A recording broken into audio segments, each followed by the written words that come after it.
नमस्कार विद्यार्थी मित्रांनो, माझे नाव आहे भक्ती क्षीरसागर. माझ्या शाळेचे नाव आहे जिल्हा परिषद माध्यमिक शाळा पानकनेरगाव, गाव, जिल्हा हिंगोली. माझ्या शाळेचे ग्रंथालय आले आहे. त्या ग्रंथालयात खूप वेगवेगळ्या प्रकारची पुस्तके आहेत. त्याच वेगवेगळ्या प्रकारच्या पुस्तकामधून मी हे एक पुस्तक घेतलेलं आहे. या पुस्तकाचे नाव आहे मालगुणचा सिद्धू. या पुस्तकाला लेखक नाही. या पुस्तकाची किंमत आहे 100 रुपये. हे पुस्तक खूप छान आहे. तुम्हाला मी या पुस्तकातली छान गोष्ट सांगणार आहे. तर आपण त्या छान गोष्टीला सुरुवात करूया. एक वासरू असते आणि एक सिद्धू नावाचा मुलगा असतो. ते दोघंजण मित्र असतात. ते जर का कुठे बाहेर जर का गेले तर त्यांना बरं वाटत दोघांना सुद्धा करमत नव्हते.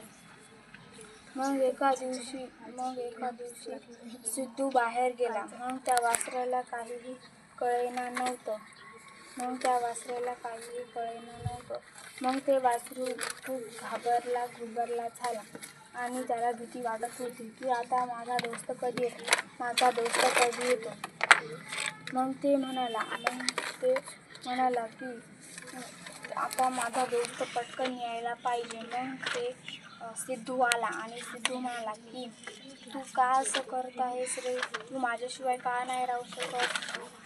मग ते म्हणाला की तू माझ्या जवळच राहतो, त्यामुळे मी तुझ्याशिवाय राहू शकत नाही. मग सिद्धूला एक योजना सुचली आणि सिद्धू म्हणाला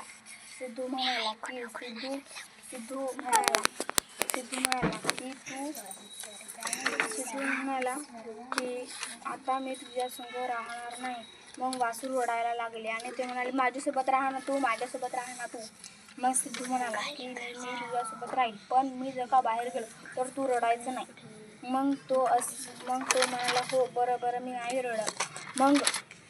मग ते सिद्धू मस्त खेळत होता. मग सिद्धूच्या बाबांनी त्याला बोलवले आणि सिद्धूचे बाबा म्हणाले की आपल्याला बाहेर जायचं आहे तर तू लवकर तयार हो. मग सिद्धू वासराकडे गेला आणि म्हणाला की आता मी बाहेर जात आहे, तू रडायचं नाही. मग सिद्धू बाहेर गेला, पण वासरू रडायला लागले. वासरूला खूप भीती वाटत होती. मग वासरू म्हणाला की आता माझ्या बरोबरच राहा ना. मग तो खूप रडायला लागला. मग सिद्धू आला आणि सिद्धू म्हणाला की तू का रडत आहेस आता? मी तुला सांगितलं होतं ना एकदाच. सिद्धू म्हणाला की तू का रडत आहेस आता? मी तुला सांगितलं होतं की नाही? मग वासरू म्हणाला की तू मला सांगितलं होतं, पण मला खूप रडू आलं. आणि सिद्धू म्हणाला की आता मी तुझ्या संग राहणार नाही आणि काहीच करणार नाही. मग वासरू तसेच वासरू खूप दुःखी राहायला लागले. ते काही खाईने नाही, पिणे नाही. त्यामुळे त्याची हालत सुद्धा बिघडू लागली.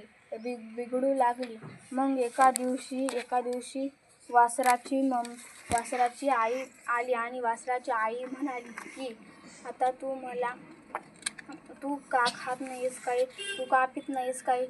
काय झालं?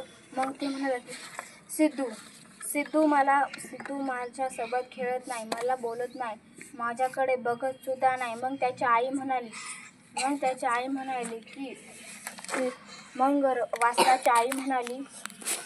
वासराची आई म्हणाली की आता तू सिद्धूला म्हणाले की तू माझ्या वासरासोबत का राहत नाहीस? तू त्याला आधीच का वळण लावलं तुझ्यासोबत राहायचं?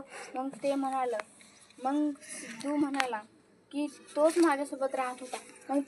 मग वासराची आई म्हणाली की तू त्याच्यासोबत राहत होतास का? मी त्याच्यासोबत राहत होतो.